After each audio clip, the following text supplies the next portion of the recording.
of the Empire State Building. Hey, yo, it's Z100, New York's #1 hit music station. I'm Josh Martinez with our guest, Xolo Maridueña. How you doing, bro? Hey, I'm doing well, bro. Thank you so much for having me. Listen, when my last name was Martinez, it's like I got to rep. Exactly. You know what I'm saying? I got to rep Martinez, and get it right. Yeah, you're. How did your substitute teachers do? Those are the folk that always got me. So I never heard Martinez till I got to Iowa. See, you just made the same face I did. Yo, what? I thought that was the little Italian soda that you just said right there. Dude, Martinez, I got that once in Iowa because I did radio in Iowa, and I remember looking at the person like, what? I guess if you've seen the name Inez before, Inez, maybe you think Martinez. Bro, it's Iowa, dog. Dude, I don't know. I mean, yeah, I was down in Knoxville, Tennessee, meeting a Tana. How do you spell Tana? Tina. Tina. Tina. And I was like, I was, spelling someone's name, and she was like, you spelled it wrong. And I was like, oh shit. We gotta come correct. But Martinez and Maridueña today, it's a pleasure to be here, bro. Thank you so much. Yeah, man. So let's just kind of jump right into things, and we'll just kind of stay on the topic. How often does your name get butchered, dog? It used to be, let's say, like pre-10 years old, pre-15 years old even, like it was never correct on the first try. And it made me think like, okay, this is just going to be my life. Like, I could either switch and go by my first name now. My name is Ramario Xolo Maridueña, and I've always gone by Xolo my whole life. I was like, I could either become Ramario and get called Ramiro or Romario my whole life, or and then it was right around the time of Cobra Kai that people, I started to have a handful of occasions where people would be like, hey, Xolo, or it used to be the way that I could tell if someone knew me before I even was turning around. Like if someone says Xolo, I'm like, okay, chances are I know this person. Or if someone's like, Miguel, Xolo, Cobra Kai, I kind of know it's someone new. But now I'm getting kind of hoodwinked. Now someone's like, Xolo, and I'm like, hey, whoa, hey, who are you? But random. But I'm appreciative of it. I've grown into it. I'm proud of my name. I'm proud to teach people about it and to have people come correct for sure. So what was that audition process like for Cobra Kai?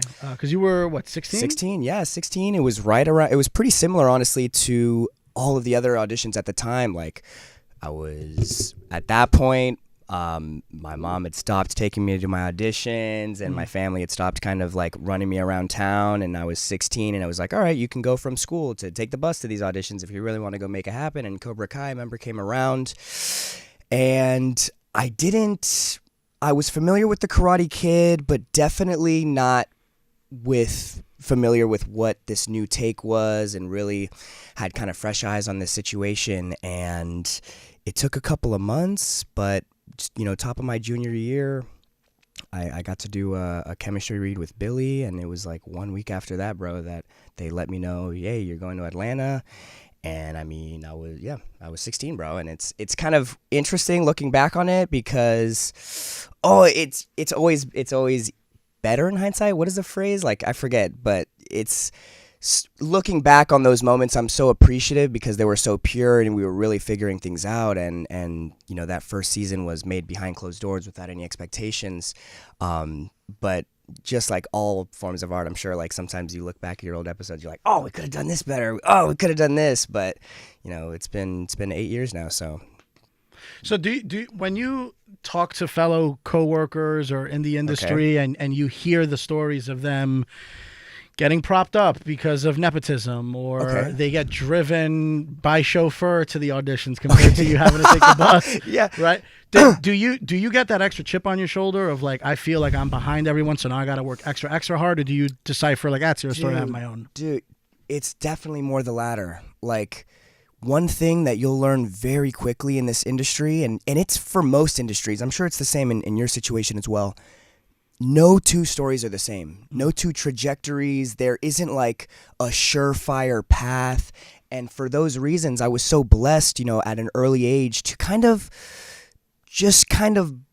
focus inward and not, be there sitting out outside the audition, thinking about hearing what the other audition is going on and thinking like, oh my God, I didn't think I was going to prepare the lines that way. Am I an idiot? Is this guy better? Blah, blah, blah, blah, blah, blah. My fam, they're very distinguished people. My friends, they're very opinionated. And I think it was helpful growing up around a crew that was proud to just be themselves and comfortable, and made me feel like no matter who I was, I could be comfortable in the room. And I think that really is what kind of set the difference. But now, honestly, the chip on my shoulder now is thinking, dude, I've been playing on the field, for over a decade now, but I was never in the class for this. Like, I actually didn't hit the theaters or the preparatories or go to school for this stuff. So now I'm auditioning against kids who were just at school for the last 10 years for this, and they're hungry, and they just read Chekhov and Shakespeare and did Juilliard, blah blah blah. So now at 23 coming into 24, I'm like, all right, it's time for me to let's work out a different muscle group, I should say. I like that. And you mentioned kind of your family a little bit. Yeah. Is it true that your mother worked in radio? Yeah, she did, bro. She worked. Dude, she's worked all across the music world. Carmelita, Crumb from the Wake Up Show, Crummy. I mean, if you're from LA, you probably know her as she's got 100 AKAs. She's a great chat, much better than I. But she wanted to be a radio. She at 6 years old was listening to the radio and had the wherewithal to tell her pops, "I want to be the voice. I want to be that voice that we're hearing right now." Listening to all gathered up around, the radio, I want to do that thing.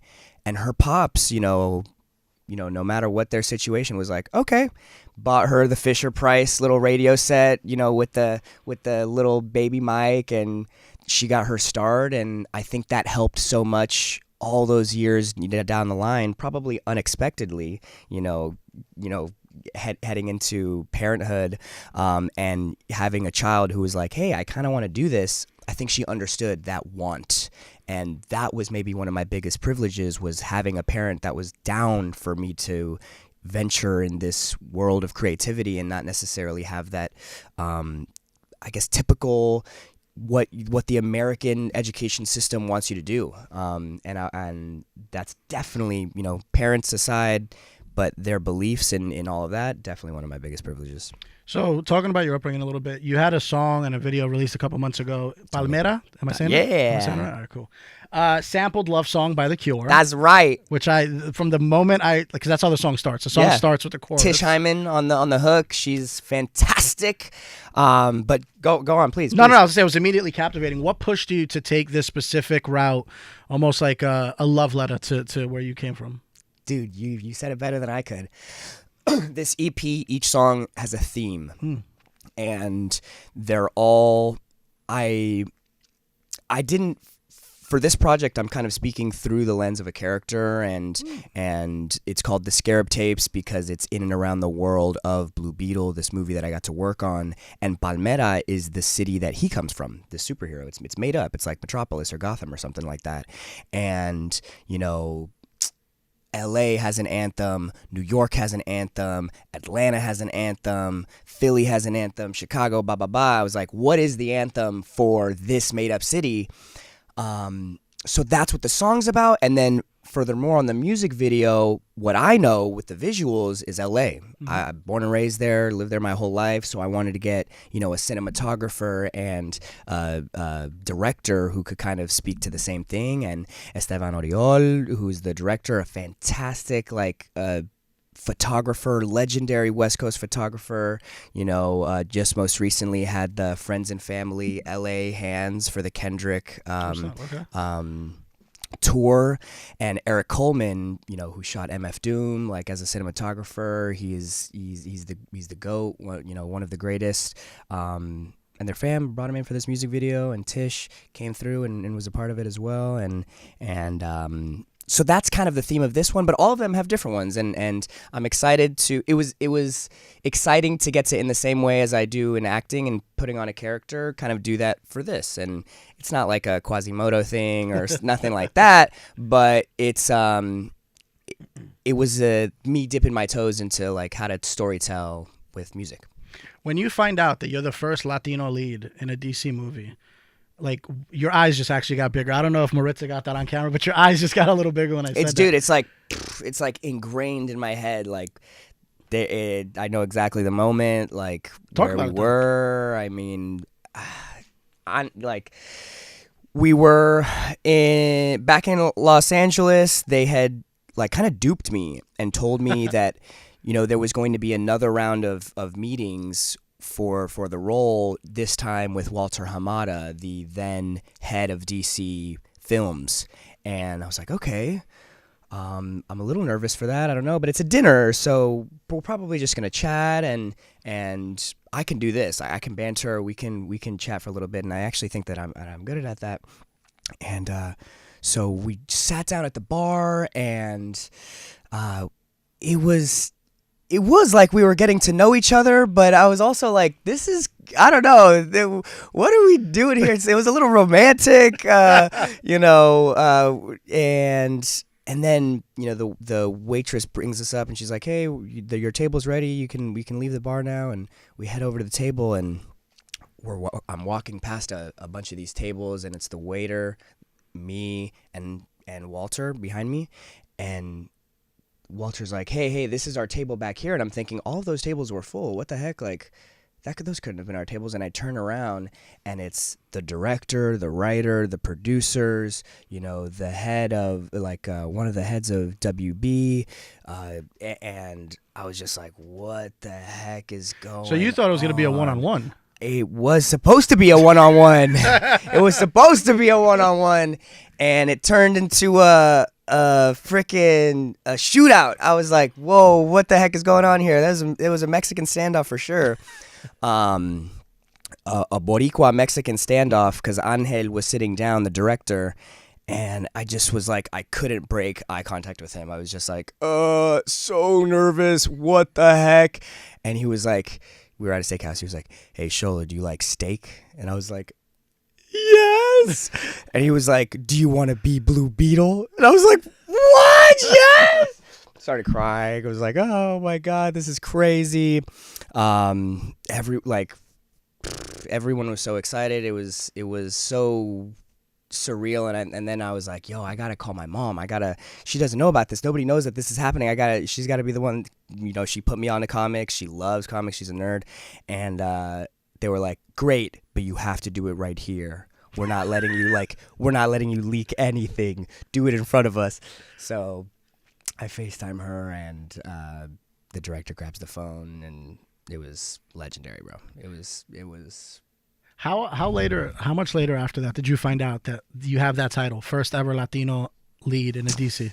Dude, I mean, it's maybe at that moment, like there were a handful of other. I mean, the first one of the first Wonder Woman, right, was a Latina, but she wasn't playing a Latina. Xochitl Gomez was in Doctor Strange before I was on screen, and she's a Latina, but she didn't get to lead that movie. And with this one, it was like the first time a Latino was meant to be playing a Latino, and the main thing. And I think, you know, with this specific story, something that I was so appreciative of was that really it was like the family were the superheroes. Like, if you saw the movie, Blue Beetle is really getting saved by his family most of the movie. Like, they're the real heroes, and I think that's like feels so like real life, and it feels an honor, and I'm so glad now today, sitting here across from you, that I can name like 20 Latino superheroes in the thing now. Like,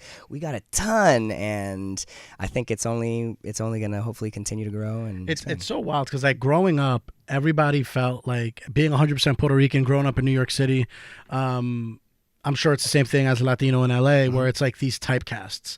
Okay. Everyone's a typecast, right? Yeah. Like there's a certain, if someone's playing a Mexican, you know that they're supposed to be a Mexicano, right? Yeah. Or Boricua or whatever. Yep. So now seeing these limits where it's like the main character just so happens to have a last name that ends in Z. Yeah. Or just so happens to be Latino, Yeah. but that's not the story. It's not this Yeah. over-the-top caricature of what someone thinks a Puerto Rican should be or something. Yeah, you know, like, to your point, just by breathing and blinking and thinking, you are Latino.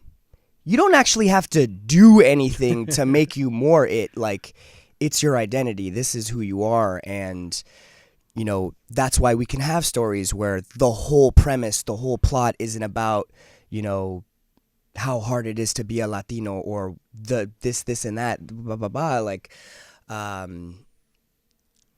nobody's thinking of this for the 70 years of movies before. Nobody's like, wow, this is a powerfully white story. You know, like, this is, like, wow, the Irish thing going on here is really, I don't know, like, but now all of a sudden you throw a couple Latinos in a movie and it's like, well, this is the Latino thing. It's like, I don't know. I still am wrapping my head around it and still, you know, learning and figuring out what goes on and all this. But yeah, sorry. How before we wrap things up, how dope Yes. is it when you find little kids, whether it's looking up to the Cobra Kai character, looking up to the Blue Beetle character, that find you randomly out in the wild It's the and dopest part. get excited to see you and want to take your picture? Yeah, it's the dopest part. It's like instantly, yeah, it's the most gratifying part of the job for sure, to get to sit in the theater, to get to, you know, hear about how, you know, parents have connected with their children and vice versa about the show or the movie or whatnot.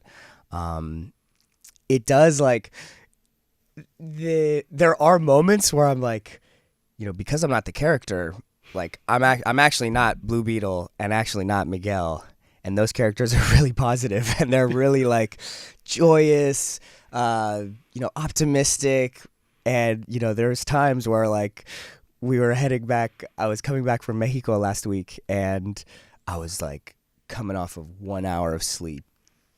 Like, had been just working all weekend, and I was at the airport just, like, chilling, reading, and, like, 10 kids came up all at the same time, like a soccer team came up, and they were like, "Yo, Cobra Kai!"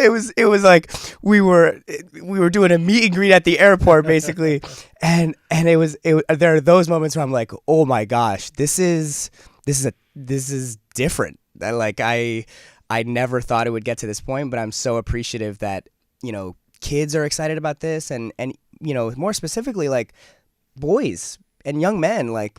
There's actually not a ton of things that young men or guys are vocally fans of and excited on, and like would be like, oh my gosh, hey, oh my god, I can't believe this is happening. A lot of, I don't know, growing up, a lot of the kids around me were like, that's this or that's that. I don't want. I'm not a fan of anything. Blah blah blah. It was mainly like you mainly find it in younger girls that are fans, but this show is so cool in that I'm getting to meet a bunch of, like, young guys that looked like me or that come from similar experiences, and they're like, yo, this is the first time I'm feeling this and I love it and I don't know what's going on, but let's keep doing it, and that's what I want to do forever, bro. What can we expect from you for the rest of 2025 and beyond? 2025, I got my next EP coming out. What's the date on that? I don't know yet. Okay, I don't know fair. just yet. But it's coming out by fall, early winter. Okay. It should be. Like, I wanna have it. I want to have most of it out by the end of the year, if not all of it, music videos and all that. That's the hardest part, honestly, is, like, figuring out the rest of the stuff aside from the music. I'm like, everyone wants a music video now. I'm like, are you watching the music or listening to the music, okay? And listen, music videos ain't cheap, dog. Dude, video kills the radio star. I got a couple of flicks coming out. Killing Castro coming out by the end of the year as well. Dog Years coming out by the top of next. And just continuing to celebrate DC. Superman's coming out this summer, and everyone should see that. Karate Kid's Legends just came out, and everyone should go see that. Smurfs in July. And Smurfs in July. it's apparently top secret which Smurf I'm playing, so I can't say, but I found out easily. I know. I think I already leaked it. But that was my cosplay today. That's why I'm rocking the glasses. Got it. If you know, you know. And then I got a podcast, bro. Lone Lobos every Tuesday. We just had the Kooks on. So if you like music, if you're listening, you know, we love to talk to anyone and everyone. Tour. Yeah. I've done a handful of shows here and there. A tour is like, I don't know, it's the A job makes it kind of hard to do the tour. Fair. Unless you're the Weeknd and you're doing a movie about yourself and the tour it would be a little hard logistically right now, but it's coming up there. I got to get the catalog up there. It'd be like a 15-minute show if I was. It'd be like a 30-minute show. I could talk, I could do stand up, I could do whatever, but I wanna expand the catalog before we could do a live podcast, and then there's that 15-minute break where you perform, and then we've done that actually. We've totally done that. And we've done those in LA, and I think moving it, you know, getting it on the road. Yeah, with the podcast, once it's a duo, then all of a sudden it's like you're doubling the hard, you know, and then we got our Monica and Jordan, our producers, and they're on every episode. Then it's like four stars have to align every week to make this thing happen. And you know, Jordan and Monica, shout out y'all. I love y'all. Thank you so much for making it happen every single season. Next time you're in New York City, yes, whether it's for a movie, whether it's for a show, whether it's for a live podcast, you have the open invite to come here whenever you want. Thanks, bro. This was a blast. Only the biggest radio station on the planet, MDD. Minor Flex. One more time, Xolo, Maridueña. Thank you so much for having me, bro. Thank you. Shout out. From the top of the Empire State Building.